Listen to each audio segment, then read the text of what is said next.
कि जो हुआ है ये सिस्टम का फेलियर है, हम सबका फेलियर है। 21 साल की लड़की के साथ 3 दिन तक संभोग करना होगा, फिर उसके 21 दिन बाद उस लड़की के साथ फिर संभोग करना होगा, लेकिन एक ही बार, और उसके 21 दिन के बाद उस लड़की को मारना होगा। अग्नि परीक्षा तो करवानी पड़ेगी। फिर उसके 3 महीने बाद कारपोरेटर का टिकट मिल जाएगा। पर नहीं मिला तो? भरोसा नहीं तो मत कर। चाय के कप में चम्मच रख के पिया करो, बेटा होगा, किस्मत बदल जाएगी।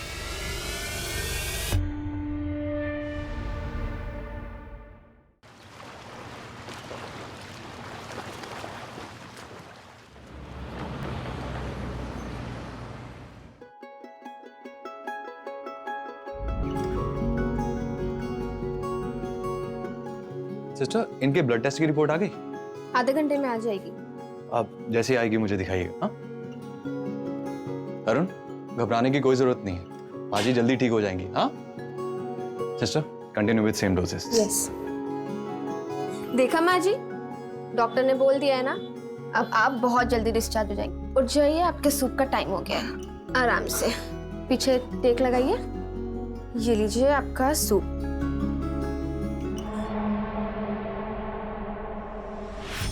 Excuse me.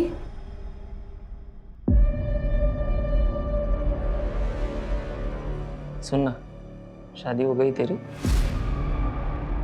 मैंने मेडिसिन निकाल दी हैं, आप खिला दीजिएगा। एक्सक्यूज। ना कोई अंगूठी, ना कोई मंगलसूत्र, इसका मतलब कि मेरा इंतजार कर रही थी क्या? Excuse please. ना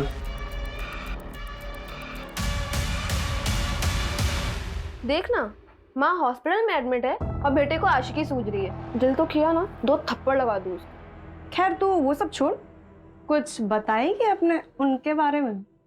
किन के बारे में? एक चल, तू भी नाटक मत करा। ऋषभ आर्मी के एग्जाम्स की तैयारी कर रहा है। अच्छा, इसीलिए तुझे आर्मी नर्स का एग्जाम देना था? ताकि दोनों लोग फौज में। अच्छा छोड़िए सब, 3 नंबर बेड के पेशेंट को दवाई देने का टाइम हो रहा है। अच्छा, तूने ऋषभ को बताया अपने पास्ट के बारे में? नहीं। बताने वाली है? पता नहीं।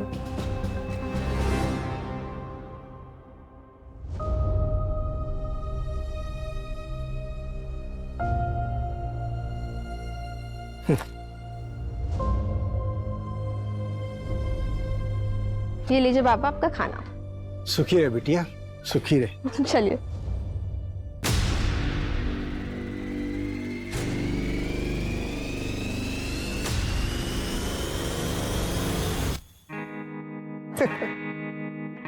तुम्हारे पापा ने दहेज मांगा है। मैंने पहले ही कहा था कि अगर दहेज की बात होगी तो मैं शादी नहीं करूंगी। अरे नहीं नहीं, ऐसा कुछ भी नहीं है। मैंने पापा को सब कुछ समझा लिया है। मुझे दहेज वगैरह कुछ नहीं चाहिए, मुझे सिर्फ तुम चाहिए हो। चलो अच्छा, मुझे लेट हो रहा है। पहुंच के कॉल करना है ना? बाय। चलो बाय, आराम से जाना।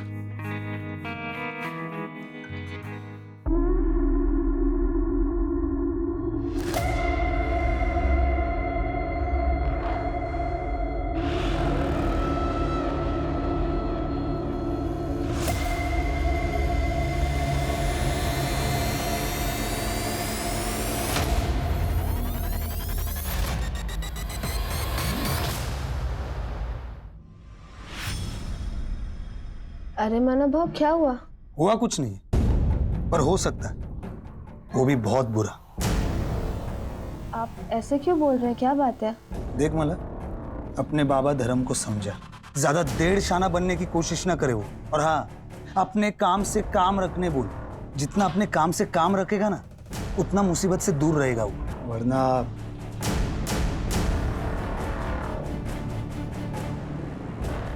होने को कौन टाल सकता है?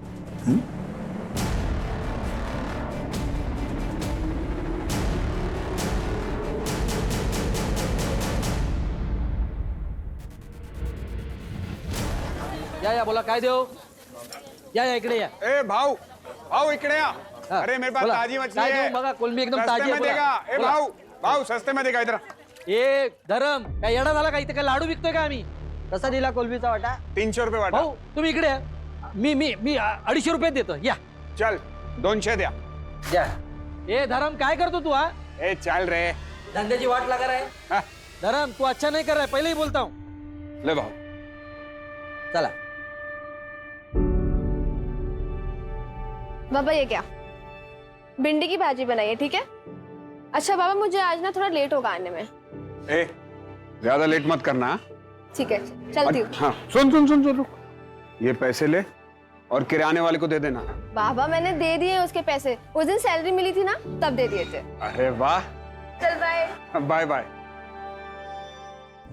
अरे वाह माला, थोड़े टाइम पहले तो एकदम बच्ची लग रही थी, हाँ? अब अचानक बड़ी हो गई हो, वो भी बहुत कड़क और ताजा. ए धर्म, तेरे मच्छी के माफिक एकदम कड़क, हाँ? तेरी तो भूषण. रुक. तू क्या समझता है? अरे डरता कौन है रे तेरे से? क्या बोला तू मेरी बेटी को? अरे तू हट. आजा. हाँ बता मेरे को. हाँ बता. अरे बता ना. अरे नहीं तू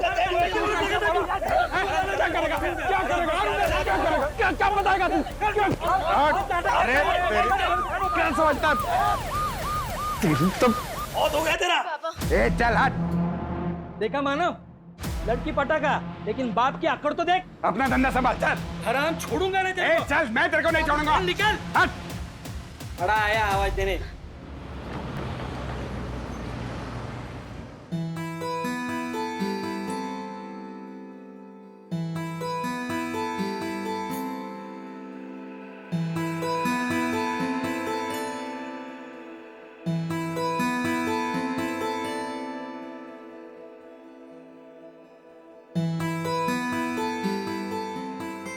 अरे माला, वो क्या है ना कि माँ ठीक हो गई है तो मंदिर गया था प्रसाद चढ़ाने के लिए. तो लो.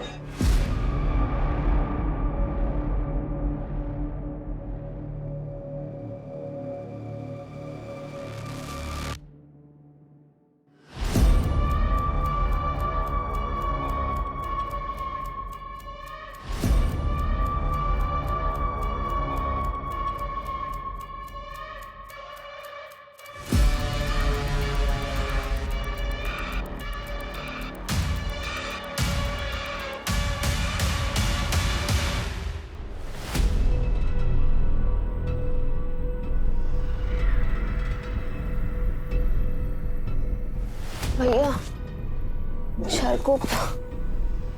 चारकोप जाएंगे. बैठिए अंदर बैठिए, संभालिए अपने आप को. शेयरिंग है क्या? हाँ शेयरिंग है. चारकोप जा रहे हैं, 30 रुपए सीट है. अच्छा. हाँ चलिए बैठिए.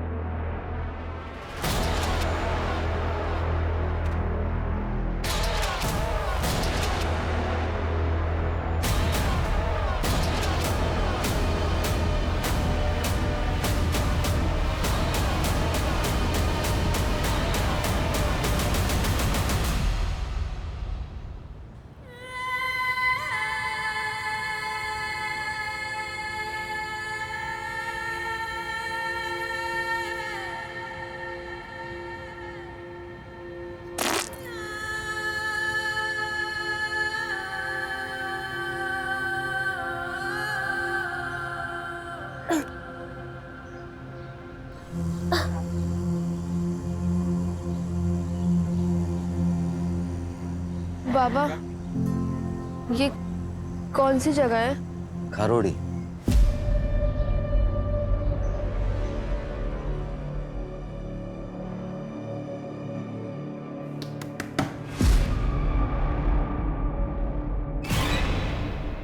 ताई? बाबा बाबा ताई आली. मला मला कुठे कुठे होतेस तू? पापा मुझे कुछ भी याद नहीं है. मैंने ऑटो लिया था, उसके बाद मुझे कुछ भी याद ही नहीं है कि मैं थी कहाँ कल पूरी रात. रात भर? ताई तुम 3 दिन से नहीं आई है. तेरा मोबाइल भी बंद था। 3 दिन से? माला, ये तेरे कपड़ों को क्या हुआ बेटा? ये चोट कैसे लगी?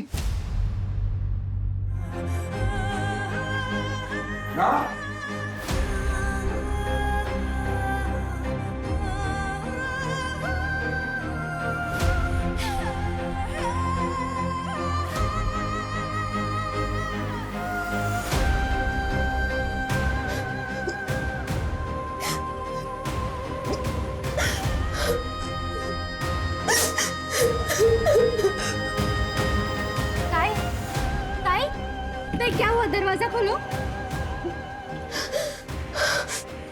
ताई, ये सब क्या हुआ? मुझे लगता है कि मेरा रेप हुआ है। क्या?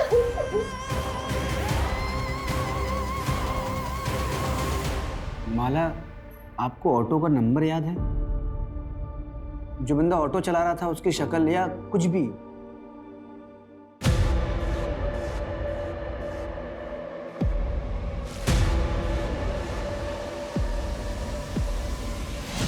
ओके, ईगल का स्टिकर था।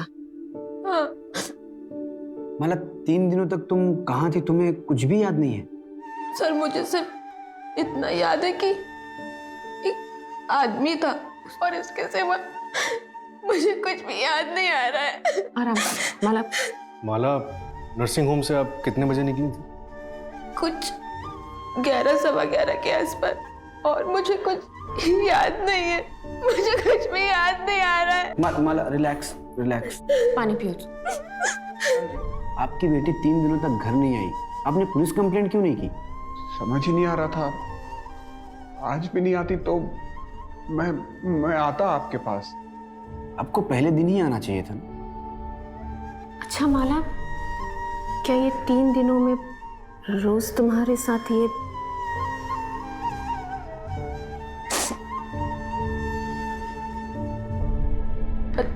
पता नहीं, मुझे तो अब भी यकीन नहीं हो रहा है कि मैं 3 दिन तक बेहोश थी।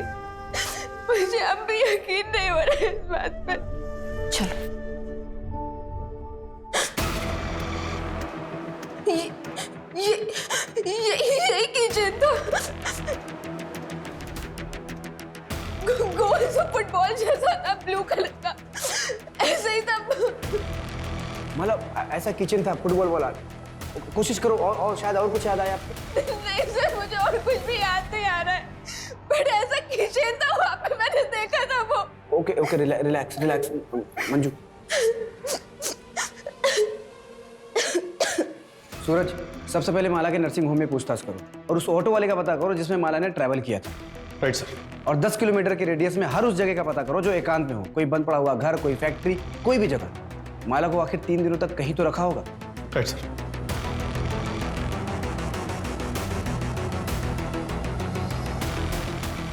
ओ भाई, जरा ध्यान से देखो, इस लड़की को कल यहाँ पे किसी ने छोड़ा था? पता नहीं साहब, मैं तो सो के था। जब मैं उठा तो यहाँ बैठी थी साहब। उस दिन मुझे ज़रा जल्दी जाना था, इसलिए मैंने माला को बोला मुझे कवर करने। हम लोग एक दूसरे के लिए ऐसा करते रहते हैं। नेक्स्ट डे वो आई ही नहीं। मैंने माला का फ़ोन भी ट्राई किया पर उसका नंबर बंद था। हाँ, उसका फोन खो गया है। अच्छा ललिता, माला ने तुम्हें कभी किसी के बारे में कुछ बताया? कोई लड़का है उसकी जिंदगी में? हाँ मैडम, उसके रिश्ते की बात चल रही है। ऋषभ नाम है लड़के का। मैम, एक पेशेंट का बेटा है, वो भी माला को बहुत दिन से स्टॉक कर रहा था।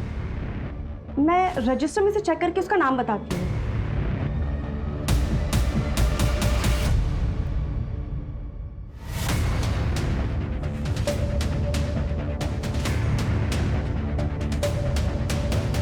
सर, उस ऑटो ड्राइवर का पता चल गया जिसने माला बोहर को ड्रॉप किया।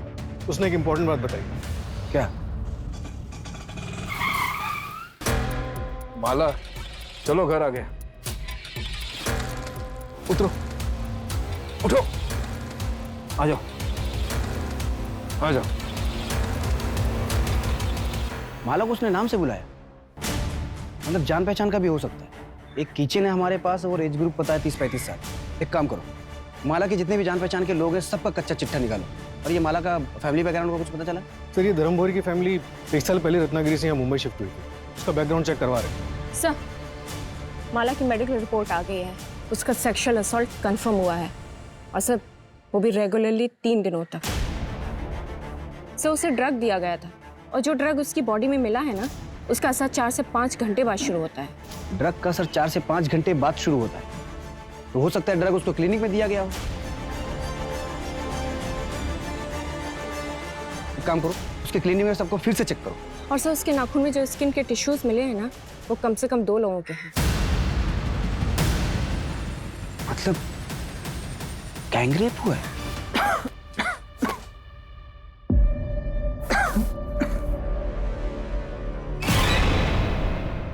मॅडम 20 मार्चला मी घरीच होतो. आई का डिस्चार्ज हुआ था उस दिन.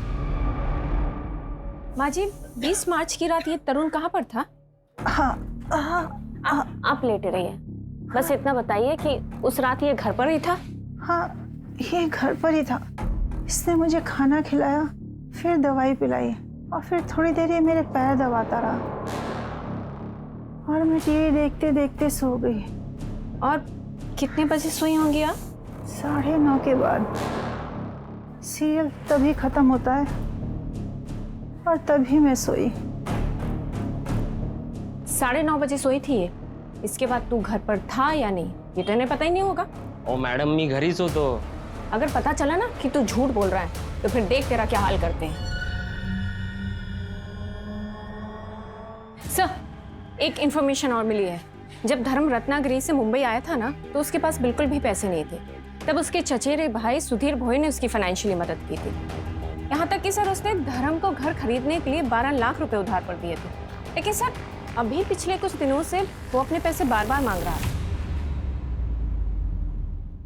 देख धर्म, तेरी बेटी के साथ जो भी हुआ उसे लेकर लोग तरह तरह की बातें बना रहे हैं। अब ये रिश्ता नहीं हो सकता।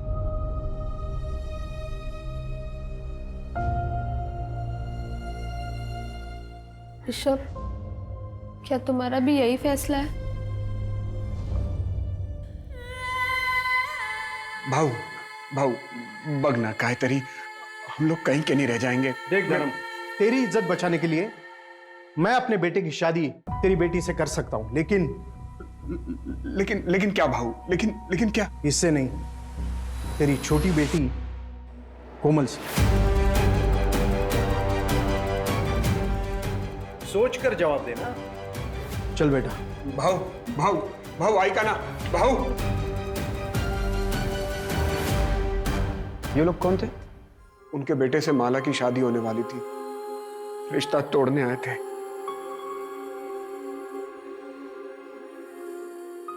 अच्छा माला, किराने वाले का कहना है कि करीब 1 हफ्ते पहले तुमने किसी लड़के को थप्पड़ मारा था।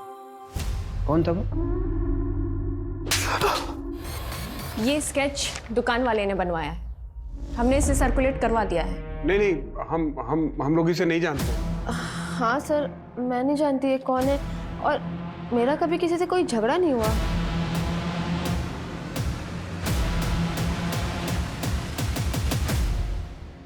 अच्छा, जिस रिक्शे में तुमने ट्रैवल किया था उसके ड्राइवर से हमारी बात हुई।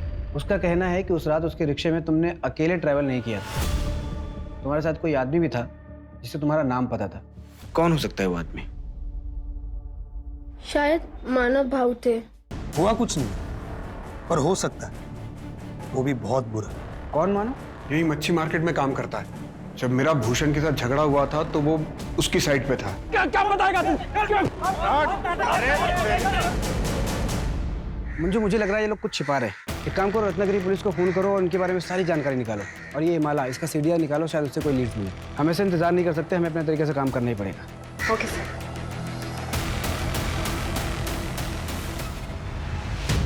मुझे भूषण कुठे आहे? ए भूषण माना कोण आहे रे? हाँ बोला साहब, काय देऊ? इकडे इधर क्या साहब काय झालं?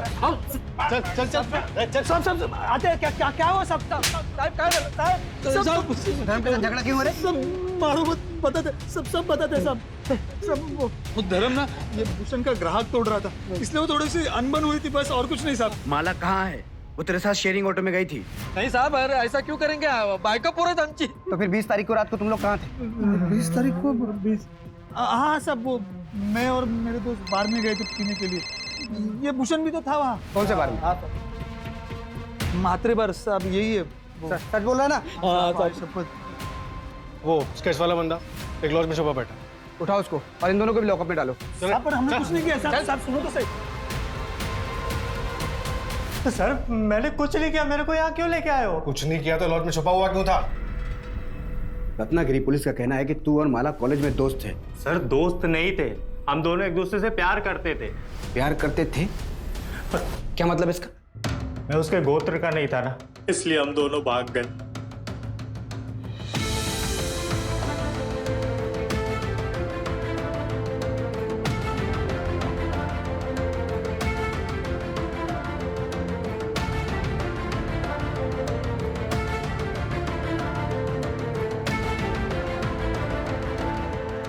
पर सर हमें पता नहीं था कि हमारी खुशियां बस कुछ ही दिनों के लिए थी।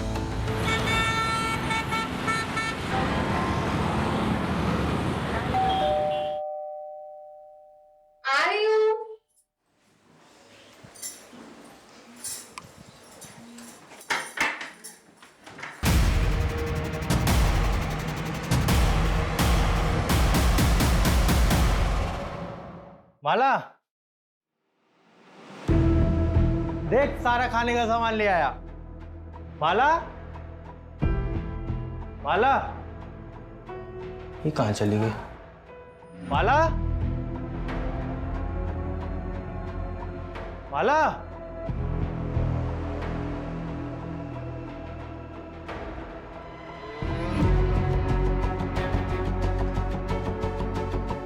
हेलो शंकर भाऊ, शंकर भाऊ माला कहीं दिख नहीं रही है, पता नहीं कहाँ चली गई है। भाऊ कहीं उसको कुछ हो तो नहीं गया? भाऊ मेरे को कुछ समझ में नहीं आ रहा है। मैं आ रहा हूँ, रत्नागिरी आ रहा हूँ। तुम यहाँ पर मत आना, सब बहुत गुस्से में हैं। माला के बारे में कुछ भी पता चलता है ना, मैं तेरे को बताता हूँ भाऊ। सर मेरे भाई शंकर ने पता किया कि माला मुंबई में है। यहाँ पहुंचा तो पता चला कि उसकी दोबारा शादी की तैयारी चल रही है।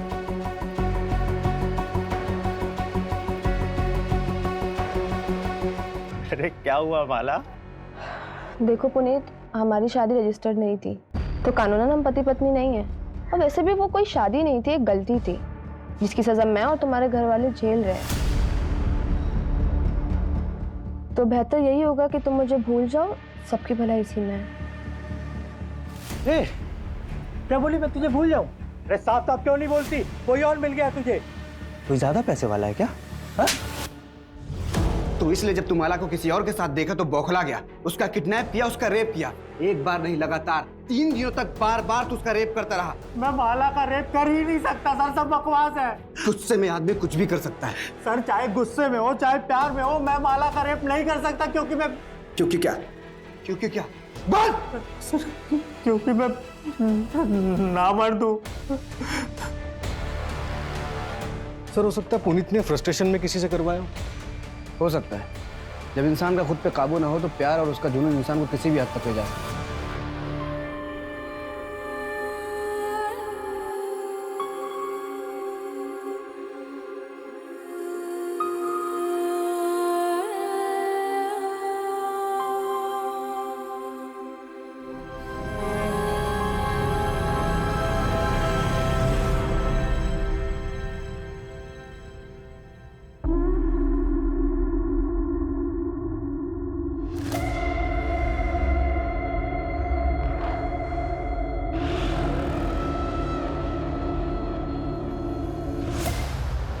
हाँ बेटा, तू कहाँ पे है? बाबा यहाँ पे कोई ऑटो रिक्शा नहीं मिल रहा है और काफी सन्नाटा भी है, तो आप मुझे लेने आ सकते हैं?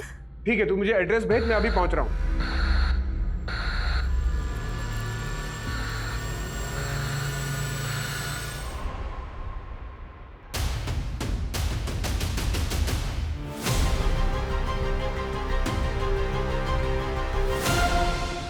The attack was very brutal, sir. Initial checkup से पता चला है कि माला पर फिर से सेक्सुअल असॉल्ट हुआ है।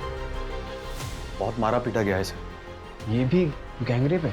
ये तो डिटेल रिपोर्ट आने पर ही प्रॉपर पता चलेगा, लेकिन माला बहुत ट्रॉमेटाइज्ड, बात तक करने की हालत में नहीं। बट आई थिंक सर एक से ज़्यादा लोग होंगे। डॉक्टर मेरी बात हो गई है। सरकारी अस्पताल की डॉक्टर सुधा विक्टिम की डिटेल मेडिकल इन्वेस्टिगेशन करेगी, तो प्लीज आप लोग टच में रहिए।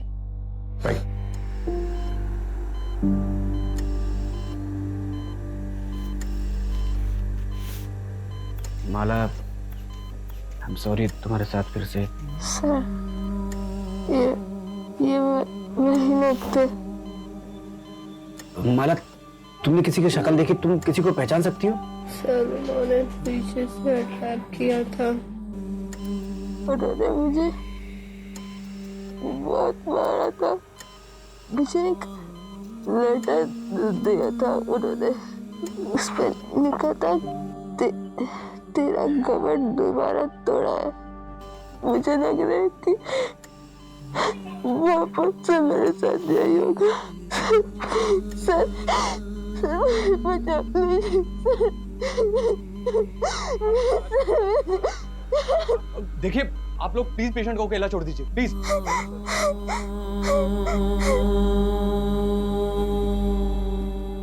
अगर आप लोगों ने अपना काम ठीक से समय पे किया होता ना, तो मेरी बेटी के साथ दोबारा ऐसा नहीं होता।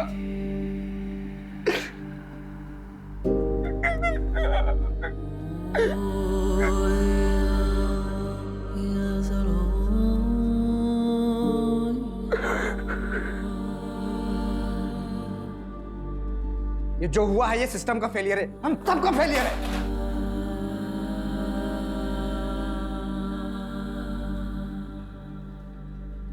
हमारे होते हुए विक्टिम पे दूसरा अटैक, सेम ओनर्स, ये हमारा फेलियर है। सूरज, खबरी नेटवर्क एक्टिवेट करो, धर्म के पूरे परिवार का प्रोटेक्शन प्रोवाइड करो। सर धर्म के चचेरे भाई सुधीर से भी बात करो, हो सकता है इनके अतीत में ऐसा कुछ हो जो हमसे छूट रहा हो। ठीक है। अच्छा, आपने अपने भाई धर्म को कुछ पैसे उधार दिए थे क्या? अब घर वाले ही एक दूसरे के काम आते हैं सर। मुझे पैसों की कुछ ज़रूरत थी तो पिछले कुछ दिनों में मैंने 2-1 बार उनसे पैसे मांगे भी थे। पूर्णिमा मुझे आवाज़ दे देती ना।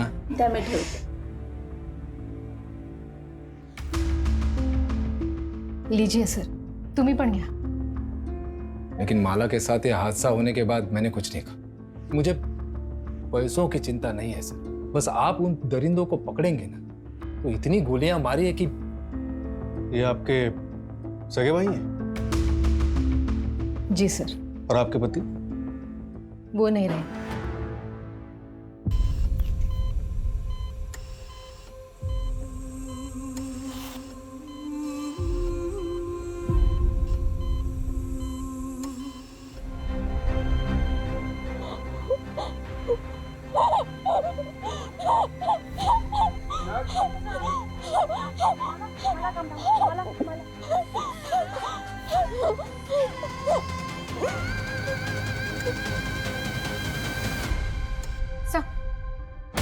भूषण और मानव को छोड़ दे क्या? आई मीन सेकंड क्राइम के टाइम वो दोनों जेल में थे। नहीं मंजू, जब तक माला का कल्प्रिट पकड़ा नहीं जाता तब तक कोई भी सस्पेक्ट कस्टडी से बाहर नहीं जाना चाहिए। सर, धर्म के पिता मंतोष बोहर के बारे में एक बात पता चली। कौन सी बात?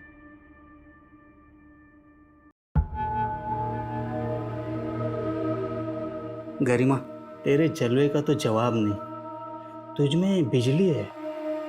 करंट जास्त लागलं का? तेरे करंट से तो जान भी जा सकती है। अरे गरिमा,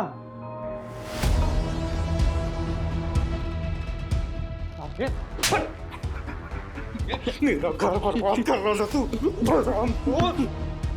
पढ़ाई माँ के साथ मुझे धोखा दे रही थी। अरे चुप नरेश को कि मैं तुझे क्यों बेच रहा हूँ? क्या कर रही थी इस मर्द के साथ तू? तू तो अपने कमीने निकल मेरे घर से। ए, तू भी चल बाहर।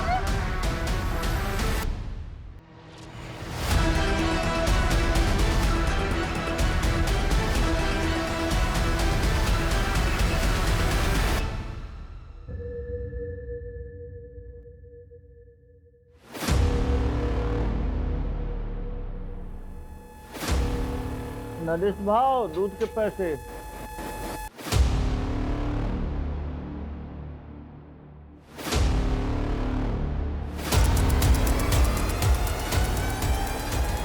ये वही नरेश है ना जिसके बेटे का रिश्ता आया था माला के लिए?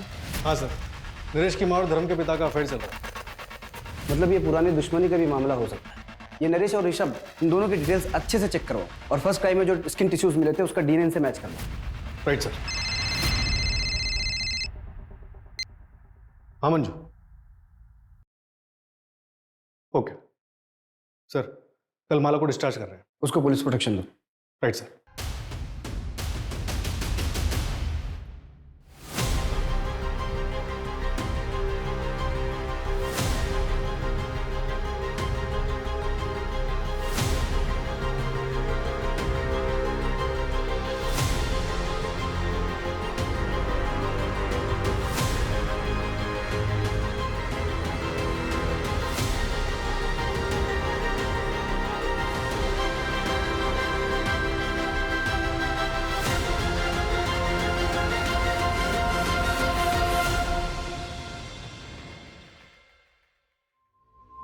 चलिए हम आप लोगों को घर ड्रॉप कर देते हैं।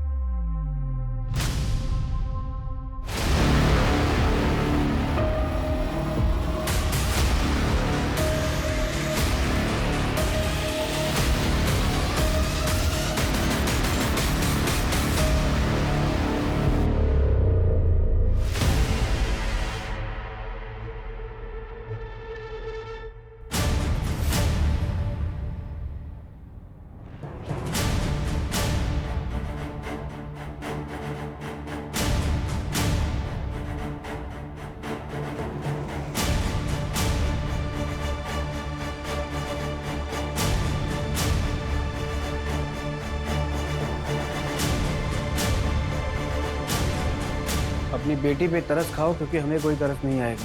पुलिस कंप्लेंट वापस लो वरना इस बार का दर्द माला झेल नहीं पाएगी। जल्द ही अकल ठिकाने नहीं आई तो तेरी छोटी बेटी का भी वही हाल करेंगे जो माला का किया। सर कहीं पूरी फैमिली को कुछ कर तो नहीं दिया?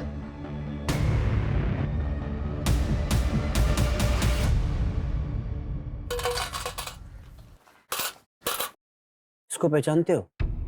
हाँ, ये तो माला है। अच्छा, इसके घर में किसी अनजान आदमी को आते जाते देखा आपने? एक लाल रंग का शैतान आया था। कौन आया था? शैतान। मतलब एक काला रंग का रुमाल अपने दाहिने पॉकेट में रख लो, कातिल भी पकड़ा जाएगा और तुम भी कमिश्नर बन जाओगे। जय हिंद।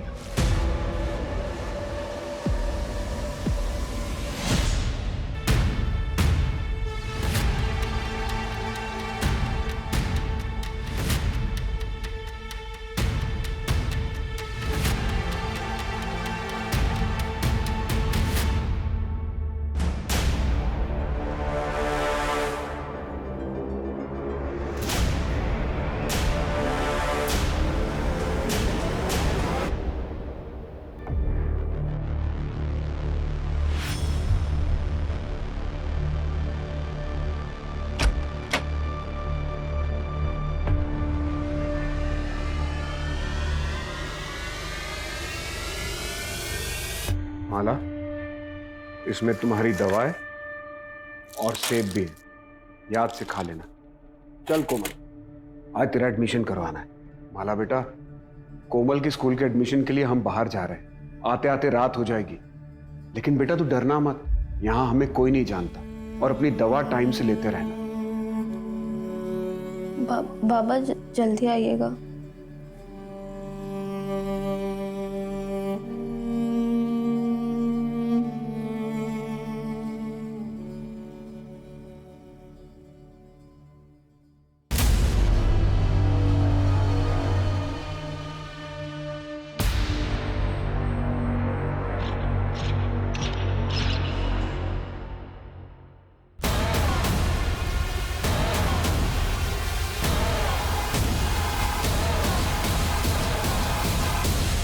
क्या?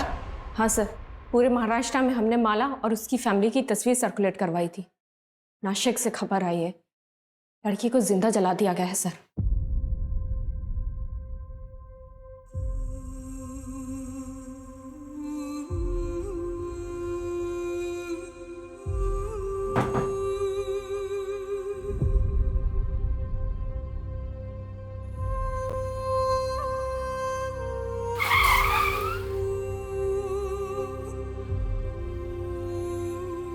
मेरी वजह से मेरी बेटी, मैंने सोचा था कि यहाँ कुछ नहीं होगा, उसकी मौत का जिम्मेदार मैं ही हूँ।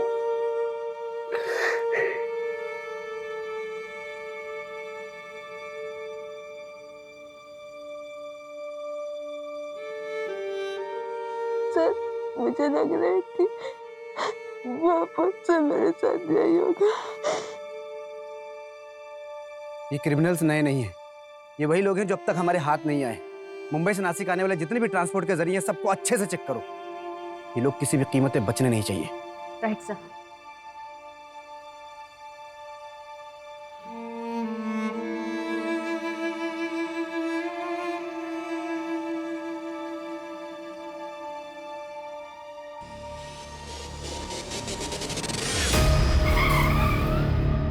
सर, 3 दिन पहले मुंबई से नासिक जाने के लिए एक ट्रेन का टिकट बुक हुआ था। ये देखिए। ये माला के नाखून में जो स्किन टिश्यूज मिले उससे तुम्हारा डीएनए मैच हुआ है। क्यों क्यों किया इतना खौफनाक क्राइम? पी रखी है क्या? संभालिए अपने आप को। ऑटो शेयरिंग है क्या? हाँ, शेयरिंग है। 4 कप जा रहे हैं, 30 रुपए सीट है। ये आ जाओ।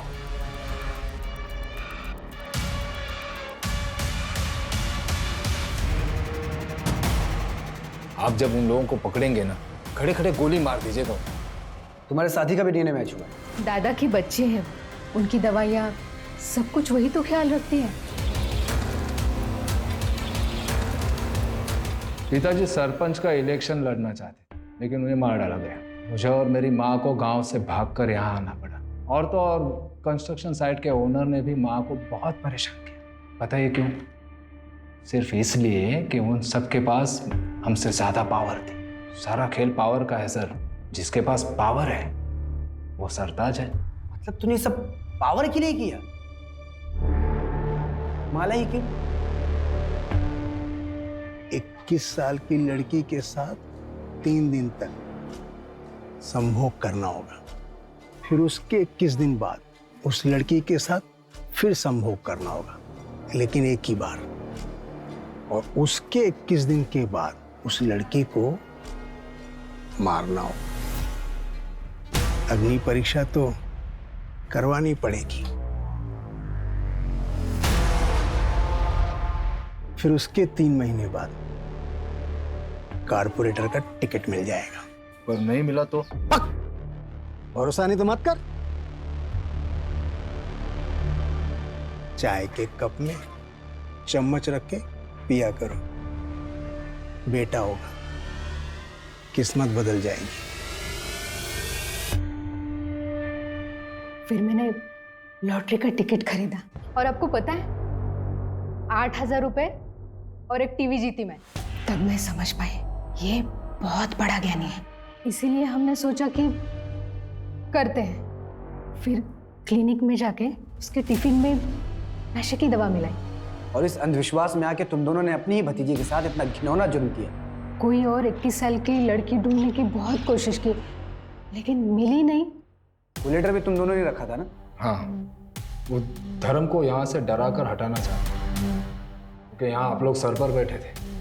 और अगर आखिरी समाधान नहीं करता तो मैं कॉर्पोरेटर कैसे बनूं? अब जेल में जाके कॉर्पोरेटर बनना लाइफ टाइम के लिए। तो टेंशन नको क्यों, वो पीला रुमाल है ना,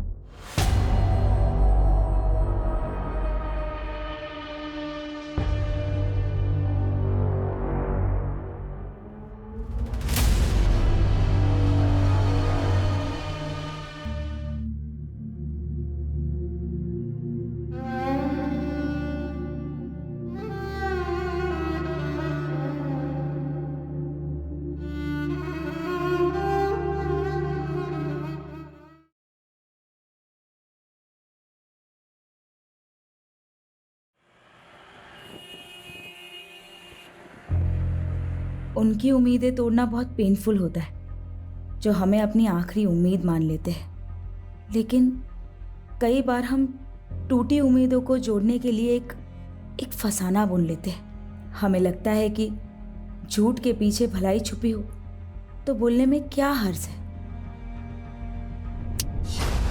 कहाँ खो गई दीदी? हम बुरे हैं क्या सुमित? काहे अपने आप को डिमोरलाइज कर रही हो? Richa Mishra is the best. सिर्फ तुम्हारी नजरों में। दुनिया ने अब तक आपको जाना कहाँ है? देखना, एक दिन आप डॉक्टर ही नहीं, बहुत अच्छी सिंगर भी बनिएगा।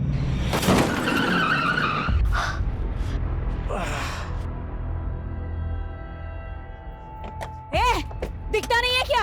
ओ हीरोइन, लड़की हो ना इसलिए शांत है, वरना तो झापड़ लगाएंगे ना। चल सॉरी बोल और निकल। हम सॉरी बोले? चिल्ला तो ऐसे रही है जैसे किस मांग लिया इससे। ये क्या कर रही हो? हमारी ना खोपड़ी गरम मत कर, साली यही ना चीर देंगे पता रहे। चल चल पुलिस आई, चल ना चल, देखते बाद में उसको। दीदी बैठो ना यार। ये चाकू दिखा रहे थे। नहीं अरे बैठो ना।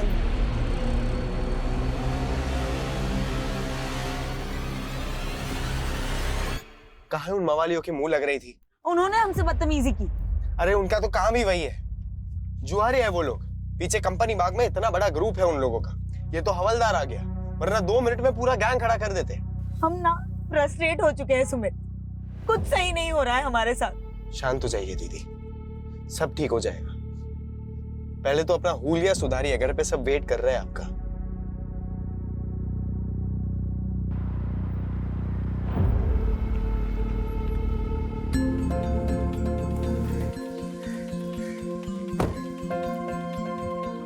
नमस्ते माँ, कैसे हैं आप? हम अच्छे, तुम कैसी हो? हम भी ठीक है। वेलकम होम बेटा, वेलकम। कैसे हैं पापा? हम बहुत अच्छे हैं। ये क्या, आपने फिर से शर्ट के बटन ऊपर नीचे लगा लिए? अरे माँ बाप ही मिलते रहोगे या अपने बुआ को भी मिलने दोगे ऋचा से? नमस्ते बुआ। सिर्फ नमस्ते? चाइना से क्या लाई हो हमारे लिए? सॉरी बुआ, हमको तो लगा आपको चाइना का माल पसंद ही नहीं है। आओ बेटा अंदर चलो। हाँ चलो। आज हमको बहुत ही गर्व महसूस हो रहा है कि हमारी बेटी चाइना से डॉक्टरेट करके वापस हिंदुस्तान आ गई। अब हम सब लोग इसको ऑफिशियली तौर पर डॉक्टर ऋचा मिश्रा कह सकते हैं। ये सब तो ठीक है संजीव, लेकिन हमारे मन में एक शंका है। कैसी शंका दीदी? ये जो डॉक्टर की डिग्री ऋचा लाई है ना चाइना से, वो भी कहीं चाइना के माल की तरह फर्जी तो नहीं है? बुआ, आप तो 10वीं तक पढ़ी है, आपको डॉक्टर के स्पेलिंग के आगे तो कुछ आता भी नहीं होगा ना? ए बेटा, ऐसा नहीं बोलते, बड़ी है ना, बुआ है। बुआ है तो क्या हुआ, इनको भी तो सीखना चाहिए ना उस दोहे से। बड़ा हुआ तो क्या हुआ, जैसे पेड़ खजूर, पंथी को छाया नहीं, फल लागे अति दूर।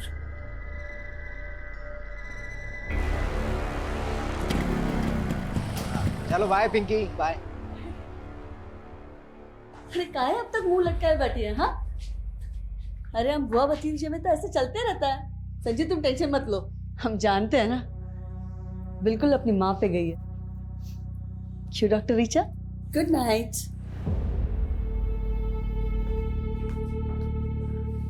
चार साल में पूरा पटना बदल गया, लेकिन ये वैसी की वैसी ही है। अरे छोड़ो, हम तो ध्यान ही नहीं देते हैं, एक कान से सुनते हैं दूसरे से निकाल देते हैं। सीमा, तुम ऐसा बात करोगे तो बच्चे कैसे इज्जत करेंगे दीदी की? इज्जत पाने के लिए ना कर्म करना पड़ता है, और आपका तो आदत है अपना बहन का गलतियों पे पर्दा ढाकने का। भूलो मत, हम दीदी के ही घर में रहते हैं। तो हम कहे थे गांव से यहाँ लेकर आने के लिए, गांव में था ना अच्छा खासा मकान, लेकिन नहीं, आप 28 साल से यहाँ दीदी की सेवा में लगे हुए हो। तो दीदी को क्या बेसहारा छोड़ दें? जानती तो 22 साल की थी कि विधवा हो गई। बहुत दे दिया सहारा, अब अपने बच्चों के बारे में सोचिए।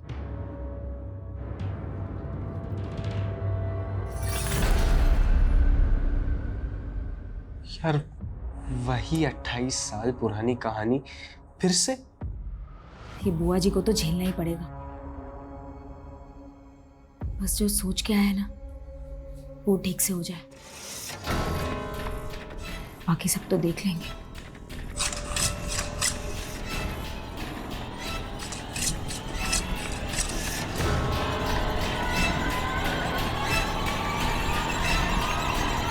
जब से ऋचा ने डॉक्टरेट पूरा किया है ना, हमारा तो मान ही बढ़ गया है। पता है सब लोग क्या कह रहे हैं कि एक मामूली नर्स ने अपनी बिटिया को डॉक्टर बना दिया। अरे वाह, बड़ा दुलार आ रहा है माँ बेटी में। हम आते हैं। हमको देख के ऐसे भाग गई जैसे नेवले को देख के सांप। हेलो। हाँ मैडम। अरे आपको बोले तो थे कि आपका वाईफाई राउटर खराब है, तो थोड़ा तो दिक्कत होगा ना। आप तो कल सुबह आ जाते हैं ना। ठीक है आप चलिए, ठीक है। पापा वो एक कस्टमर के यहाँ जाना पड़ेगा। और सुमित, हमको भी हॉस्पिटल जाना है, बाइक से हमको ड्रॉप कर दो। ठीक है चलिए, हम आते हैं। हम क्या आए, सभी चले गए। दीदी, हमें आपको कुछ कहना था। बोलो ना। दीदी बुरा मत मानिएगा, हमसे जितना बन पड़ा आपके लिए हमने किया, पर अब क्या है ना, बच्चे बड़े हो गए हैं, सबको अपना प्राइवेट स्पेस चाहिए।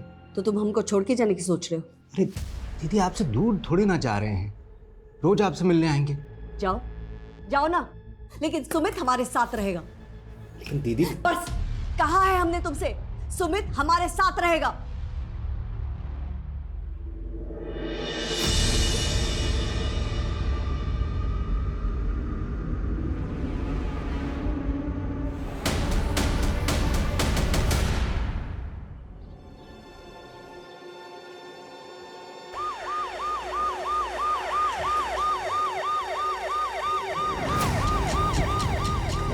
आइए सर।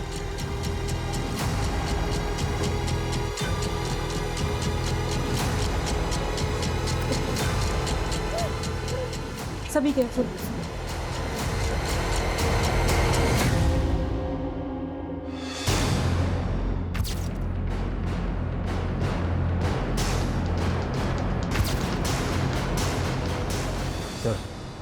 पैरों के निशान को देख के लगता है कि 2 से ज़्यादा लोग होंगे। कोई गैंग तो नहीं? अगर कोई गैंग था तो घर में दाखिल किस मकसद से हुआ होगा? क्योंकि घर की हालत देख के लग नहीं रहा कि कोई लूटपाट हुई है। फुटमार्क्स घर के मेन डोर की तरफ जा रहे हैं, तो क्या वो मेन डोर से घर में दाखिल हुए? सर कुछ समझ में नहीं आ रहा, किसने हमारे भाई के परिवार के साथ ऐसा किया होगा।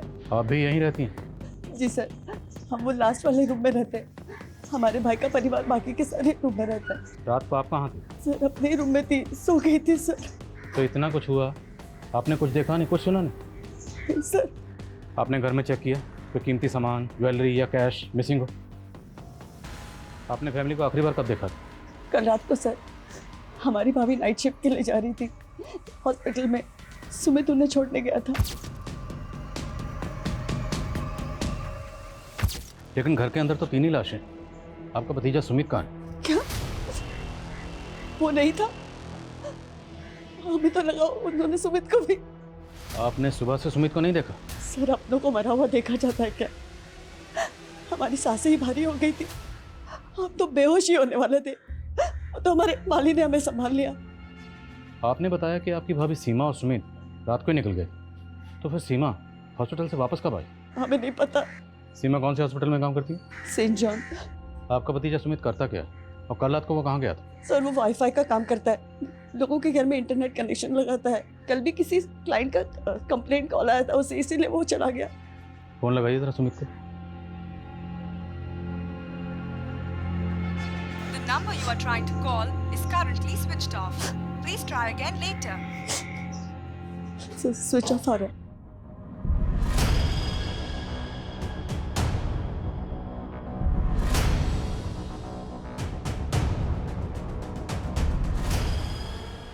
सर कोई मर्डर वेपन नहीं मिला। सर घर में कोई फोर्स एंट्री के निशान भी नहीं है, ना लूट ना चोरी। क्रिमिनल्स का मोटिव क्लियरली मर्डर ही लग रहा है। और घर का लड़का सुमित वो गायब है। सर कहीं उसने ही मर्डर तो नहीं किया? सिंह, कोई अपनी फैमिली को इतनी बेरहमी से क्यों मारेगा? और घर में 2 या 2 से ज़्यादा लोगों के फुटमार्क्स हैं। Right sir. अगर ये किसी गैंग या कॉन्ट्रैक्ट किलर का काम है तो हमें उसे जल्दी पकड़ना होगा। काफ़ी पॉश एरिया है, मीडिया की इस केस पर बराबर नजर रहेगी। पटना के वीआईपी इलाके में एक ही परिवार के 3 सदस्यों का बहुत बेरहमी से कत्ल कर दिया गया, जिससे पूरा शहर सख्ते में है। क्या ये पुलिस का फेलियर नहीं? जनता को जवाब देना होगा, आखिर ये हमलावर कौन थे? अगर ये जल्दी पकड़े नहीं गए तो दूसरे घरों को भी टारगेट बना सकते हैं।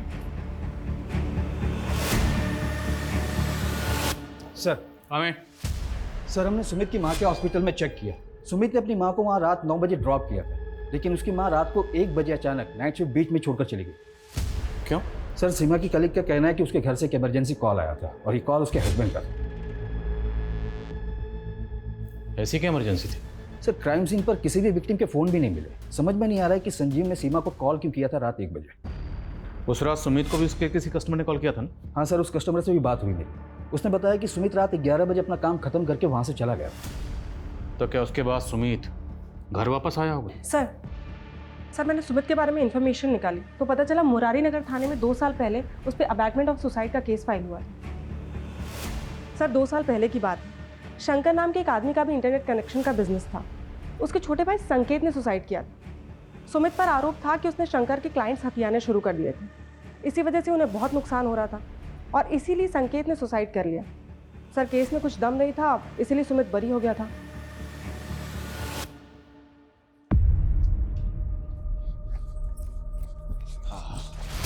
साले कोर्ट बरी कर दिया तुमको, लेकिन हम नहीं छोड़ेंगे।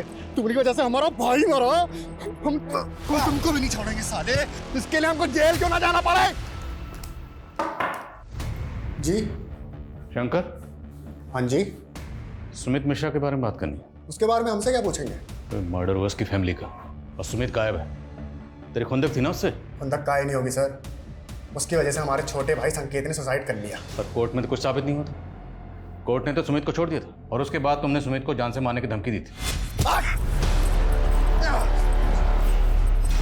साले घर में घुस के मारेंगे, जान से मार देंगे। सुमित को नहीं मार पाया तो उसकी फैमिली को खत्म कर दिया और सुमित को गायब कर दिया। क्या सबूत है आपके पास? चल थाने में दिखा दे। लेके आओ जरा से। अरे क्या गुंडई है, क्या बदतमीजी है।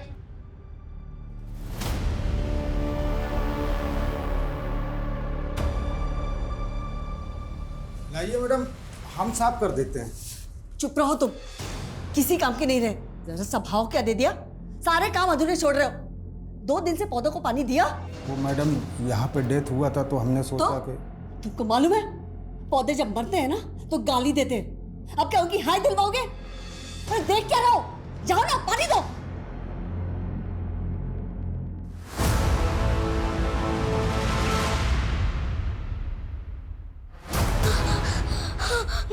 माई माई माई क्या हो गया छोरे? माई वो कोई ना है बटे।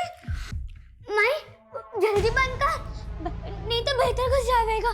ठहर जा, मैं देखूं।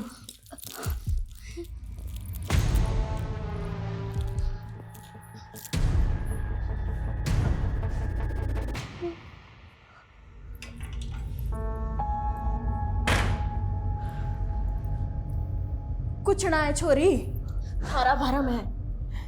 माई बहुत बुरा है वो, मार डालेगा मारे को। कुछ ना होगा लाडू, चिंता मत कर। थारी माई है ना, कुछ ना होगा थारे को। ये संजीव मिश्रा प्रोफेसर था, 1 साल पहले रिटायर हुआ। उसकी बीवी 20 साल से वर्किंग वुमेन थी, तो दोनों मियाँ बीवी के मिला के अच्छी खासी इनकम होगी।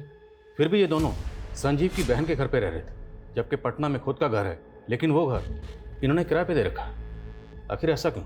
सर, संजीव की बहन काफ़ी छोटी उम्र में विधवा हो गई थी और इनके आपसी रिश्तों में अभी तक कुछ बुरा सुनने को नहीं मिला है। शंकर की क्या अपडेट है? सर, इंक्वायरी चल रही है, लेकिन उसे सिर्फ शक के बिना पर और अंदर नहीं रख सकते। जाने दो उसे, लेकिन नजर रखो, हो सकता है उसी ने सुमित को जानबूझ के गायब किया हो ताकि हमारा शक सुमित पे बना रहे। जी सर। सर काम है। सर हमें बताया गया था कि रिचा मर्डर से 2 दिन पहले डॉक्टरेट करके चाइना से वापस आई, लेकिन सर उसका सीडीआर कुछ और कह रहा है। सर रिचा का फोन पिछले 6 महीने से पटना में ही एक्टिव था। मैंने इमिग्रेशन डिपार्टमेंट से कंफर्म किया, वो 6 महीने पहले ही पटना आ गई थी। व्हाट? यस सर, लेकिन वो 14 तारीख को अपने घर गई थी। और 2 दिन बाद उसका उसकी फैमिली के साथ कत्ल हो गया। आखिर ये चक्कर क्या है? और अगर वो 6 महीने से पटना में थी तो पटना में कहाँ थी? सर मैंने पता किया है, वो किसी डॉक्टर गौतम कश्यप के क्लिनिक में प्रैक्टिस कर रही थी। तो मिलते हैं इस डॉक्टर कश्यप से और रिचा की फैमिली की एक एक डिटेल पता करो। शायद इस फैमिली का कोई ऐसा राज है जो अभी तक सामने नहीं आया। अच्छा, जा रहे हैं हम। हाँ, 1 मिनट। आज फिर उल्टी सब पहन ली? अरे ध्यान ही नहीं रहा, अभी सीधे कर लेते हैं। सुमित, इस बार छुट्टियों के बाद चाइना जाने का मन नहीं कर रहा। क्या बात कर रही हो दीदी? अभी तो एक पूरा साल बचा है। फाइनल एग्जाम्स नहीं देनी आपको?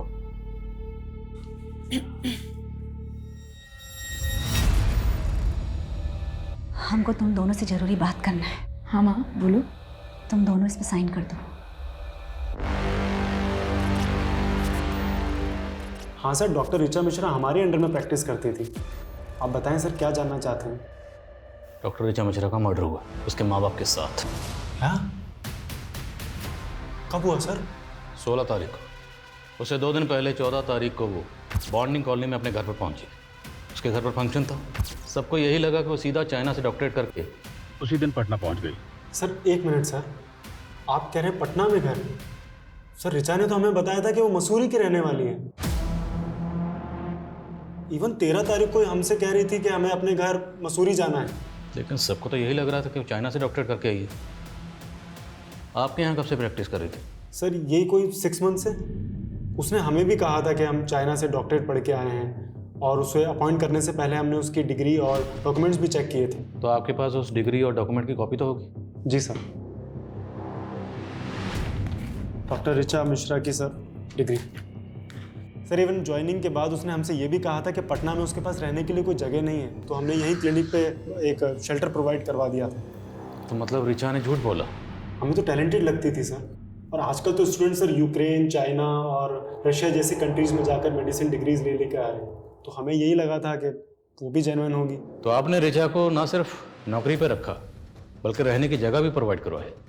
तो अकेली लड़की देखकर सिर्फ मदद की या फिर मदद से ज़्यादा कोई मेहरबानी की? आप कैसी बातें कर रहे हो? हमारा सिर्फ प्रोफेशनल रिलेशन था और कुछ नहीं था। हमें तो खुद समझ नहीं आ रहा कि उसने हमसे झूठ क्यों बोला।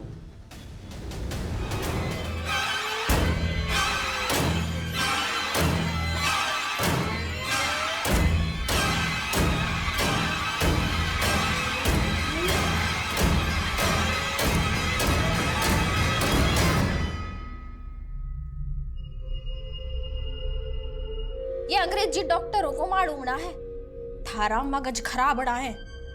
थारे को भूत प्रेत दिखे हैं, थारी माई ने इस काडे में मंत्र फूक दिए हैं। अब देख थारा भूत कैसे छू मंतर हो जावेगा। ठीक ना होने देगा हमारी छोरी को। अरे मैं भी पक्की जादूगरनी हूँ, ठीक करके ही मानूंगी हमारी छोरी को। सर इतना तो क्लियर है कि 4 साल पहले ऋचा ने चाइना के इसी इंस्टीट्यूट में एडमिशन लिया था और वो 3 साल तक वहीं पढ़ रही थी। लेकिन सवाल ये है कि अगर ऋचा पिछले 6 महीने से पटना में रह रही थी तो पिछले 6 महीने से अपने माँ बाप से दूर क्यों रह रही थी, वो भी माँ बाप को बिना बताए?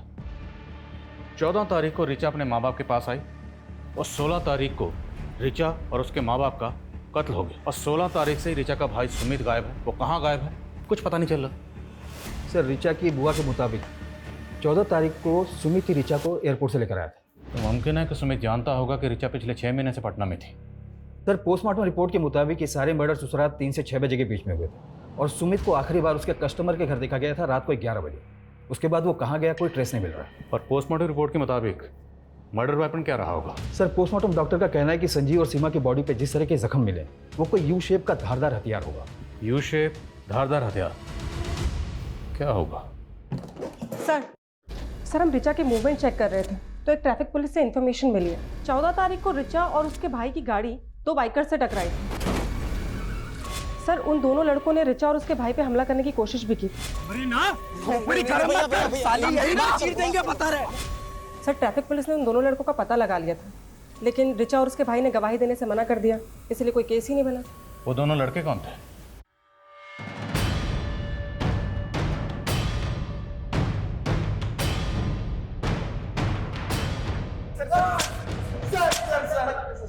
सर हमने किसी का मर्डर नहीं किया सर, हम तो बस वहाँ पे चोरी करने गए थे सर। चोरी करने गए थे? हाँ सर, वो भी उस लड़की के कहने पे। कौन लड़की? ऋचा, वो डॉक्टर।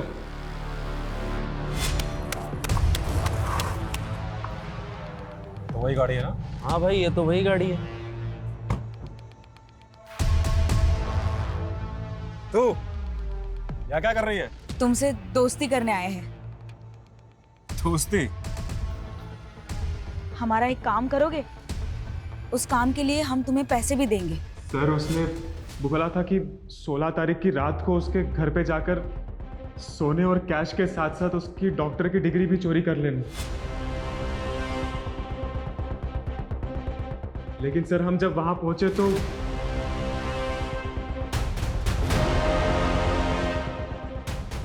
हम जैसे ही वहां पहुंचे वो पहले से ही मरे हुए थे। ऋचा के साथ जो लड़का आया था वो लड़का कौन था? नहीं मालूम सर। सर इन लड़कों पर यकीन तो नहीं किया जा सकता, लेकिन ऋचा के बारे में जो बातें अब पता चल रही है वो इनकी कहानी पे यकीन करने पे मजबूर कर रहा है सर। पर सवाल ये है कि ऋचा अगर वाकई अपनी डिग्री चोरी करवाना चाहती थी तो क्यों, किस मकसद से? सर हो सकता है वाकई ये दोनों किसी के कहने पे कहानियां बना रहे हो, शायद शंकर। ये दोनों किसी लड़के का भी जिक्र कर रहे हैं जो ऋचा के साथ था। वो लड़का कौन होगा? और अगर मान लो ऋचा गहनों और पैसों के साथ अपनी डिग्री भी चोरी करवाना चाहती थी तो चोरी तो हुई, मतलब डिग्री अभी भी वहीं होगी।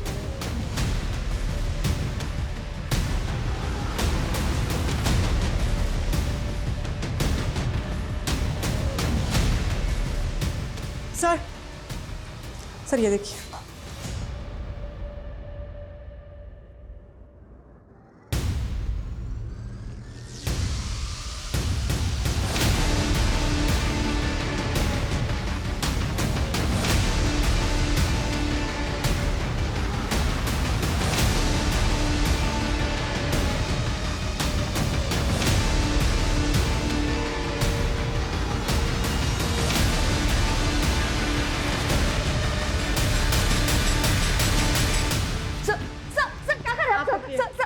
क्या इसके पीछे? कुछ भी तो नहीं है sir. Sir sir sir sir sir ये पुराना आप पीछे। सर सर कुछ नहीं है इसके पीछे सर। चाबी कहाँ इसकी? नहीं पता हमें, कुछ नहीं है इसके पीछे सर। Sir sir please.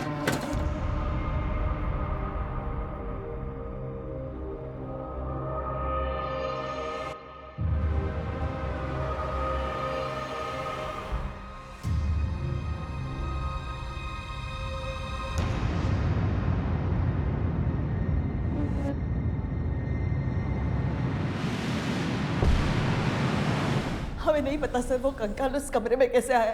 सच बोल रहे हैं हम। कैसे नहीं जानते? जिस घर में 3-3 मर्डर हुए हैं उसी में कंकाल मिला है, और वो भी उस कमरे में जो पीछे से जाकर बिल्कुल तुम्हारे कमरे से जुड़ता है। उस कमरे का जो दरवाजा है अलमारी लगा के उसे छुपाया क्यों गया? सर वो कमरा जो है ना 20-25 साल से ऐसे ही है, वास्तु दोष है उस कमरे में। 20-25 साल? और 20-25 साल पहले ही तुम्हारे पति की मौत हुई थी। कहीं वो कंकाल तुम्हारे पति का तो नहीं? क्या बोल रहे हैं सर? हमारे पति जो है ना दमे से मरे थे और हमने उनका ठीक तरह से अंतिम संस्कार किए थे। तो अब ठीक से बताओ उस कंकाल की कहानी क्या है, किसका है और उसे वहाँ कौन लाया? हमें तो लगता है ना ये सब जो है ना रीचा ने किया है। मेडिकल करके आई है ना, उसी ने रखा होगा वो कंकाल उधर। वो सिर्फ 2 दिन पहले घर आई थी। सर वो थी तो पटना में ही ना, आप ही बोले थे। सर हम कह रहे हैं आपको ये सब उसी का करा धरा है, उसी ने पूरे परिवार को व्यस्त कर दिया। परिवार? सुमित को लेकर पॉजिटिव थे ना, और शायद ये बात तुम्हारे भाई और भाभी को पसंद नहीं थी, इसलिए भाई भाभी भतीजी सब मर गए और शायद सुमित जिंदा, और शायद सुमित को तुमने कहीं गायब किया। कब से इल्जाम लगाए जा रहे हैं आप? छोटी उम्र में हमारे पति मर गए, विधवा हो गए, इसका मतलब कातिल नहीं है हम। अब और कुछ भी टॉर्चर करेंगे ना, बहुत तकलीफ हो रही है हमें। सोनल हॉस्पिटल लेकर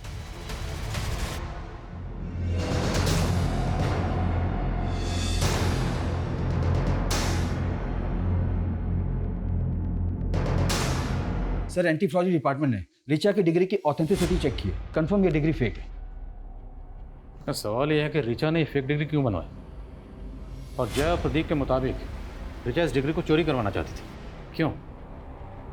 कहीं दोनों लड़के हमें घुमा तो नहीं रहे? सर इन लड़कों से उस लड़के का स्केच बनवाते हैं, हो सकता है कि इस कहानी का कनेक्शन उस लड़के से जुड़ा हो।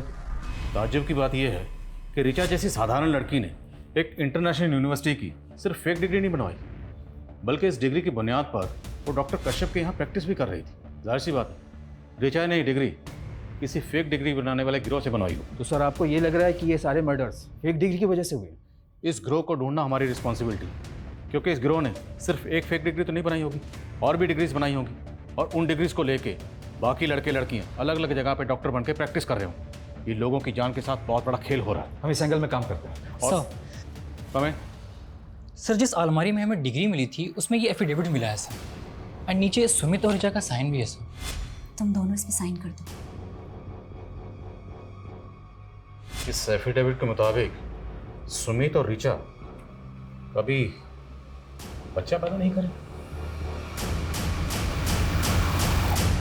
एक तरफ अंजलि अपने भतीजे सुमित को ही अपनी प्रॉपर्टी का वारिस समझती थी और दूसरी तरफ दोनों भाई बहन से ऐसा एफिडेविट साइन करवाया गया। आखिर इस फैमिली के पास इतनी क्या दौलत थी जिसके नॉमिनी ये दोनों भाई बहन थे? ये मिश्रा फैमिली क्या थी कुछ समझ में नहीं आ रहा।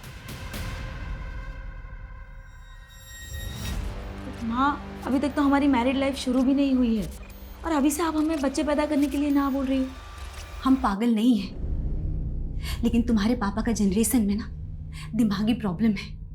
तुम्हें पता है तुम्हारे चाचा जी एबनॉर्मल थे, सुसाइड किए थे। तुम्हारे दादाजी बुढ़ापे में तुम्हारे पापा जी जैसे हो गए थे। और हम अपने हॉस्पिटल में सीनियर डॉक्टर से इसके बारे में बात की। उन्होंने बताया कि जेनेटिक डिजीज है, तो तुम लोग को अपना परिवार बनाने से पहले पता होना चाहिए कहाँ प्रिकॉशन लेना है और कहाँ नहीं।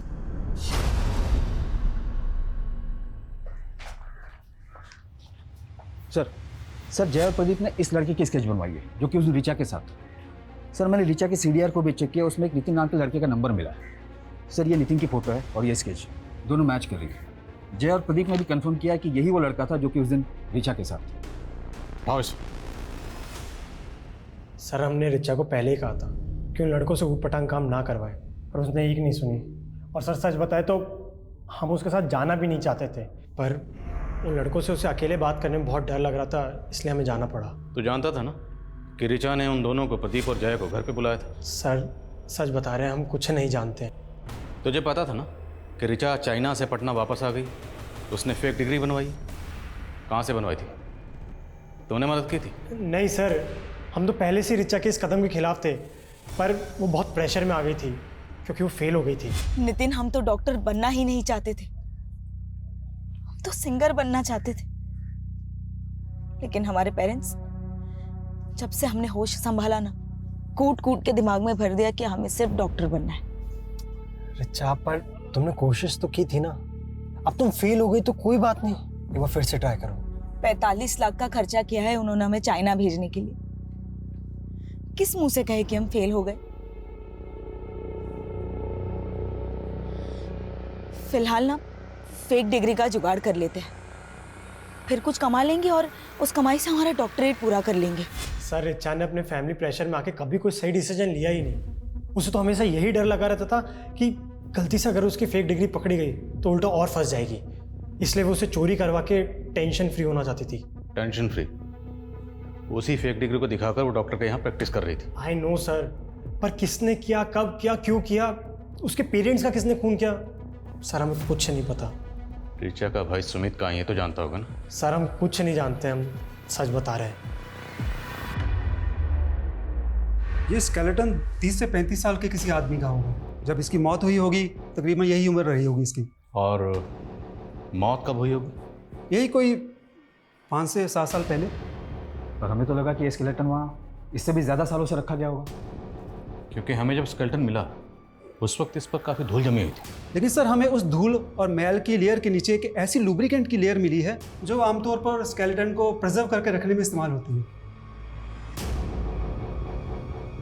तो मिश्रा हाउस में वो कौन था जो स्केलेटन को प्रिजर्व करके रखना चाहता था?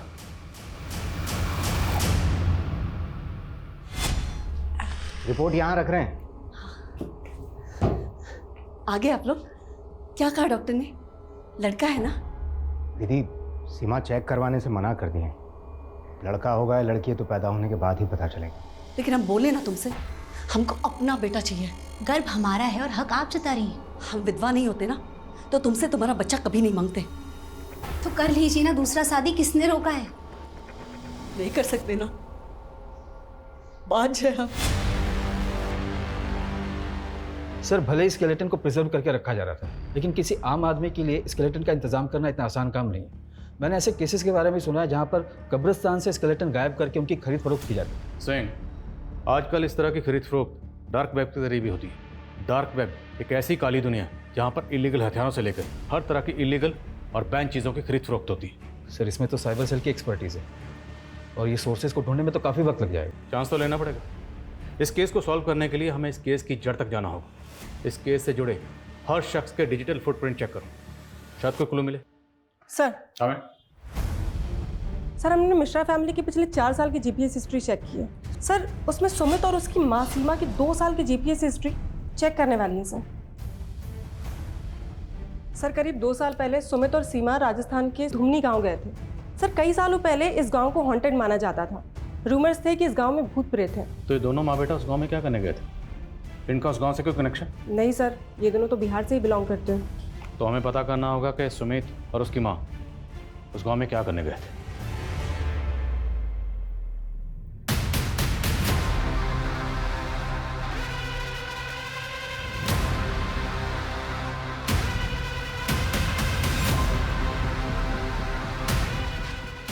सर ये सरपंच की माँ है। सीमा और सुमित को इन्होंने आइडेंटिफाई किया। प्रणाम माता जी। सब मारे को अच्छे से याद है। वो छोरा और उसकी माँ यहाँ मारे को मिलने आए थे। माँ जी, गोमांती और लोमानी कहाँ रहते हैं बता पाएंगी क्या? अठेरे। धन्यवाद। गोमंती और लामनी? हाँ साहब, वही गोमंती और लामनी जिनका भूत 50 साल से फिर रहे हैं। बड़ी अच्छी बेटा थी बेचारी माँ बेटी की। था कि गोमंती काला जादू करती थी और फिर गांव में कुछ लोगों ने उनको मार दिया। सर 50 साल पुरानी माँ बेटी की मर्डर की कहानी जो कि काला जादू करते थे। भला सुमित और उसकी माँ इस कहानी को इतने डिटेल में जानने के लिए इंटरेस्टेड क्यों होंगे? अगर देखा जाए तो इंटरनेट पे इस घटना के बारे में पूरी जानकारी होगी। फिर भी सुमित और उसकी माँ इस घटना के बारे में जानने के लिए पर्सनली इस गांव में आए और 2 साल बाद सुमित की माँ सीमा, उसके फादर संजीव और बहन ऋचा का मर्डर हो गया, और वो भी इतने ब्रूटल तरीके से। सर इस क्राइम का ना ही कोई मोटिव समझ में आ रहा है और ना ही ये कि ये किया किसने। आई थिंक वो शायद इसलिए क्योंकि अभी तक हम इस केस को रेगुलर तरीके से इन्वेस्टिगेट करते आ रहे हैं। क्यों ना हमें इस केस को देखने का नजरिया बदले। नजरिया बदलेंगे तो तहकीकात बदलेगी और तब शायद कोई क्लू हाथ लगे।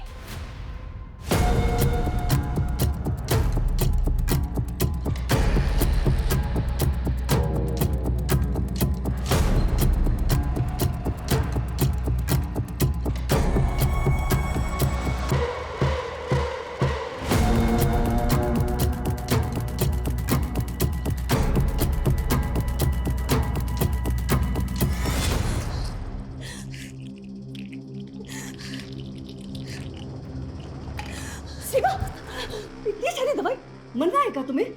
हमें इस घर में ब्याहना ही नहीं चाहिए था। आप सब लोगों ने हमसे ये बात छुपाई कि संजीव जी को दिमाग का दौरा पड़ता है और आप लोग की जनरेशन में सबको यही बीमारी था। कहीं इसका असर हमारे बच्चों पे पड़ा तो? ऐसा कुछ नहीं होगा। रिया 3 साल की हो गई है ना, कुछ हुआ उसे? नहीं ना, बच्चा भी स्वस्थ होगा। सर हमने सस्पेक्ट और विक्टिम से जुड़े सभी लोगों की लिस्टिंग की थी, लेकिन उसमें एक नाम ऐसा भी है जिस पर हमारा ध्यान ही नहीं गया, और वो है डॉक्टर गौतम कश्यप, जिसकी क्लिनिक में ऋचा काम करती थी और उसके घर का इंटरनेट कनेक्शन सुमित ने लगाया था। मतलब डॉक्टर कश्यप सिर्फ ऋचा को नहीं, उसके भाई सुमित को भी जानता था।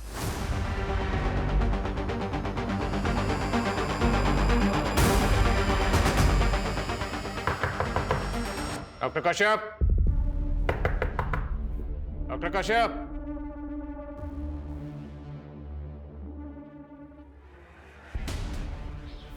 दरवाजा तोड़ो।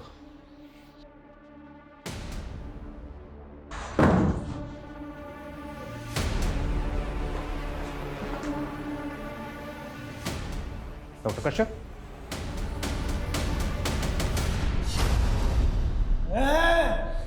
अगर माँ बेटी ने अलग करवा की कोशिश की तो काट फेंक दो रे।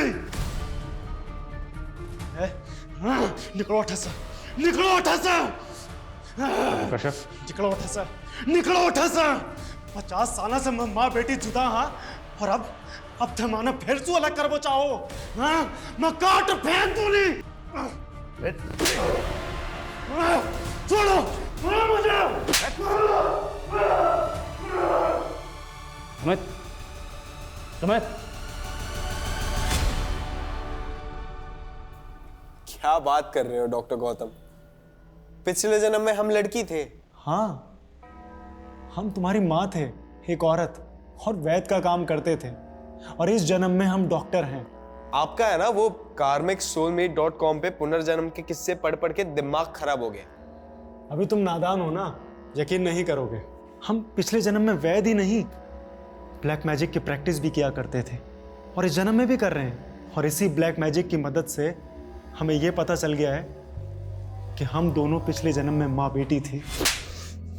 तुमने सुमित को फालतू कहानियां सुना के सुमित को हासिल करने के लिए तूने उसकी पूरी फैमिली खत्म कर दी। सिर्फ हमने ही नहीं, हमारी बेटी ने भी हमारा साथ दिया। जिन 3 लोगों ने 50 साल पहले हमें मारा था, हमने उन्हें मारकर अपना बदला पूरा किया है। गोमांती यानी हम और लामानी यानी तुम। ठीक 50 साल पहले 11 मई को हम दोनों मरे थे, और जिस दिन हम मरे थे उस दिन पूर्वा फाल्गुनी नक्षत्र था, और जिस दिन हम पैदा हुए उस दिन भी पूर्वा फाल्गुनी नक्षत्र ही था। और कमाल की बात यह है कि जिस दिन तुम पैदा हुए उस दिन भी पूर्वा फाल्गुनी नक्षत्र ही था।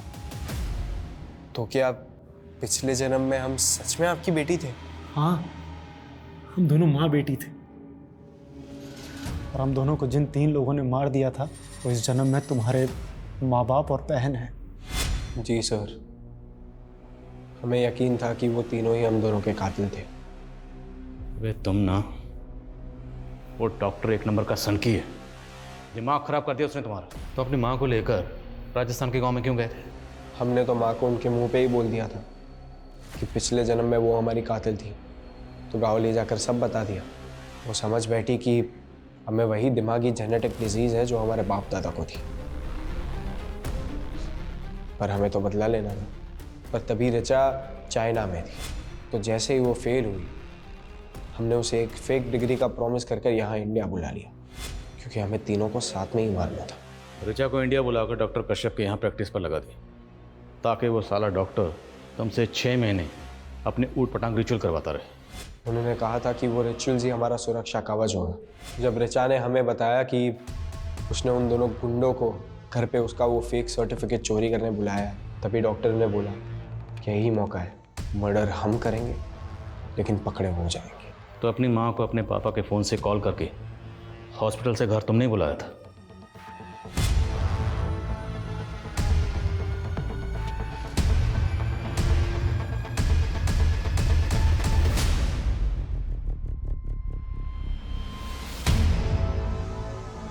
मार, सोच क्या रहा है?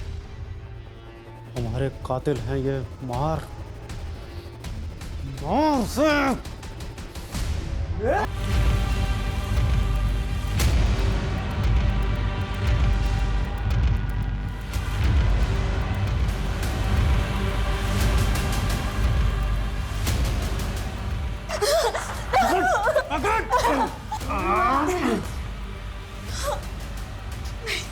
ये ले, मार इसे। उस हादसे के बाद सुमित अपनी याददाश्त भूलने लगा। अगर कहीं भाग जाता तो, इसलिए हमने उसे कैद कर लिया।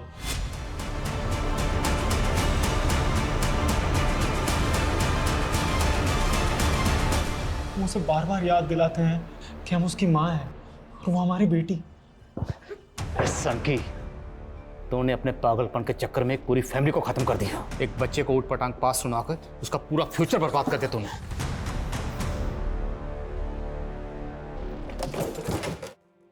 सर, इस डॉक्टर ने तो बड़ी लंबी प्लानिंग कर रखी है। सर, आप किस तरह की प्लानिंग? उसने कहा कि कोर्ट में उसे लॉयर नहीं चाहिए, वो अपना केस खुद ही लड़ेगा, जिसके लिए उसने डॉक्यूमेंट भी तैयार कर रखे। सर, अब वो कोर्ट में 50 साल पुरानी गोमंती और लमानी मर्डर केस को फिर से ओपन करके ये साबित करना चाहता है कि 50 साल पहले सीमा, संजीव और रीचा ने उनके पिछले जन्म में इसकी हत्या की थी। सर, ये पक्का सनकी है। और वैसे भी 50 साल पहले गोमंती और लमानी का मर्डर किसने किया था, ये तो कभी पता ही नहीं चला। लेकिन ये डॉक्टर वो केस पक्का ओपन करेगा। मैंने एक से एक सनकी और सिरफिरे लोगों को देखा, पर ये डॉक्टर कश्यप सबसे ऊपर है। ये दुनिया ऐसे ऐसे अजीब और ख़तरनाक लोगों से भरी पड़ी है, इन्हें समझने और पहचानने में लोग अक्सर धोखा खा जाते हैं और सुमित और उसके परिवार की तरह का शिकार बन जाते हैं। लोगों को ऐसे सनकी और सरफिरे लोगों से सतर्क और सुरक्षित रहने की ज़रूरत है।